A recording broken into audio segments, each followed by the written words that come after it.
Did you know that all Did you know that gold and silver are one of the oldest forms of currency in the world? These two metals have been traded around the world for thousands of years. Printed money doesn't even come close to the value of gold and silver. In many ways, people still consider it as the de facto standard for currency. In the past, gold has always been known as a symbol of the rich and the elite. Silver is also precious but in more functional ways. Gold, we see it as jewelry and silver as silverware. Gold and silver is a sign of money and power. They are soft enough to be molded into different forms, and its form gives beauty that entrances people. Unlike currency in the form of paper money, you can't print it out of thin air, so it is inherently valuable. The gold standard is what governments use as a comparison of currency. When a government is using the gold standard, it means that they are basing their currency and valuations on a worth equal to an amount in precious metals, namely gold and silver. The United States used to use the gold standard. In our next video, we will look at why the price of gold and silver is rising.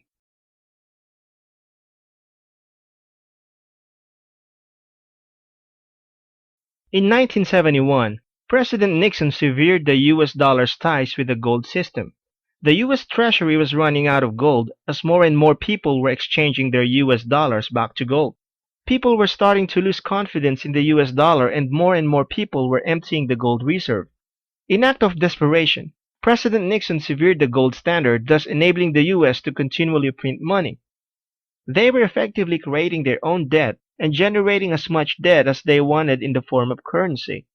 Over the years, the US dollar started dropping and the price of goods started to go up. Now why is that? It is because the US dollar is continually losing its value to the point that, compared to 40 years ago, the US dollar is only worth a fraction of what it used to be. Because currency starts to lose its value, especially with the whole world's currencies, hedged against the US dollar, the price of gold and silver starts rising at an astronomical rate.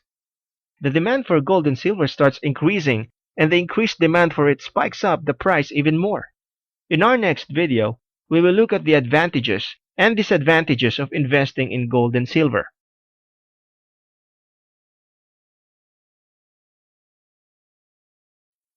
Advantages: preserve your wealth.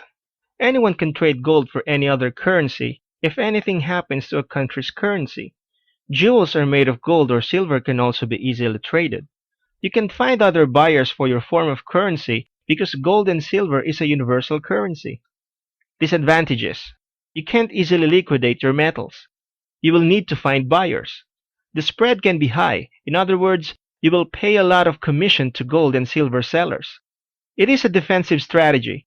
Even if you gain money through gold, your currency devalues. You do not earn interest from the bank. Next, we will look at 5 questions to ask yourself before making any investment.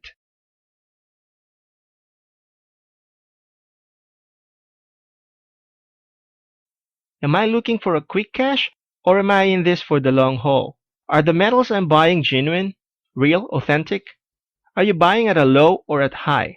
Are you buying paper metals or real bullion? Have I diversified my portfolios enough? Don't put all your investments in one basket. In our next video, we will look at the psychology for any precious metal trade.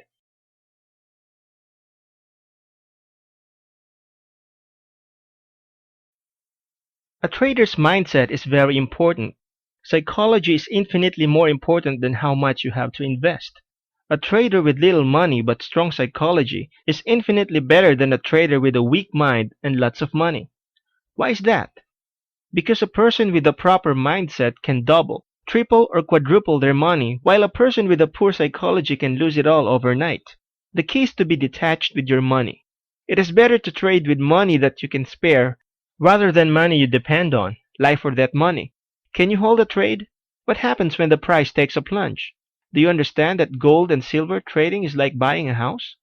No matter what, the price of a house will always go up, but it is a matter of how long can you hold.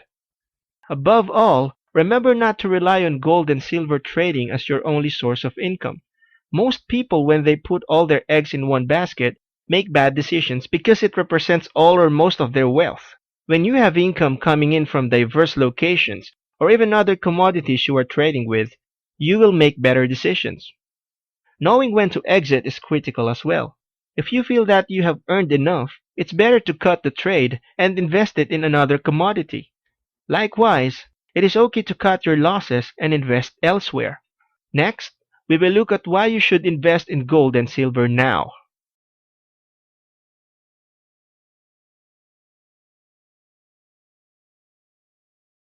Start diversifying your assets. Do not trust in your local currency, which fluctuates with events. Protect your wealth. Gold and silver are always in demand and are limited in supply, so you can always find buyers. Always scout around for desperate buyers who are trying to liquidate their gold and silver for currency. They are your best people to target when you are buying gold. You can even offer low ball offers and see who will take the bait. Like attracts like. So the more wealth you store away, the more you are likely to attract. Besides, keeping it as precious metals is a form of saving. You are not tempted to spend your money. And remember that a penny saved is a penny earned. There you have it. Be sure to invest wisely.